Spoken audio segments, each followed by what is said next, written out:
जय सतनाम जय सतनाम जय सतनाम जय सतनाम।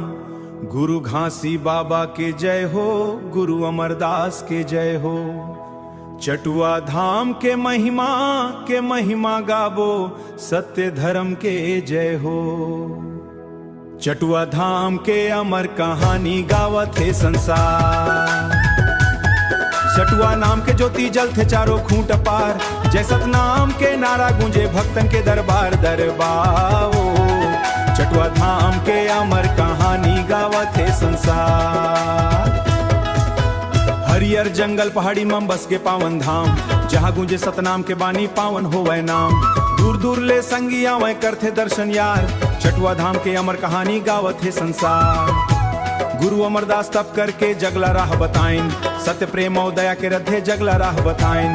सत्य प्रेम और दया के रद्दा सबके मन समझाइन। अंधविश्वास ला दूर भगाइन, खोले ज्ञान के द्वार। चटुआ धाम के अमर कहानी गावत है संसार। चटुआ धाम के अमर कहानी गावत है संसार। चटुआ नाम के ज्योति जल थे चारों खूंट पार। जय सतनाम के नारा गूंजे भक्तन के दरबार दरबाओ। चटुआ धाम के अमर कहानी गावत है संसार। जैत खाम के उज्जर ज्योति देते सबला ज्ञान।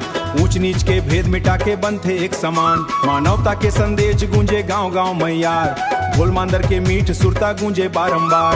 चटुआ धाम किन्हीं अमर कहानी गावत है संसार। चटुआ धाम किन्हीं अमर कहानी गावत है संसार। दुखिया निर्धन पीड़ित मन के सबके आस बनिस। गुरु के चरण मन शीश नवा के जीवन धन्य करिस। सत्य के रद्दा चलो संगी मिल ही सुखा पार। चटुआ धाम के अमर कहानी गावत है संसार। चटुआ नाम के नारा गूंजे भक्तन के दरबार दरबाओ। चटुआ धाम के अमर कहानी गावत है संसार। प्रेम दया यो भाईचारा यही गुरु के बात। मनखे एक समाने यही सतनाम के जात।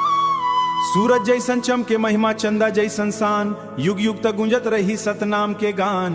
गुरु घासी बाबा के कृपा बरसे अपरंपार।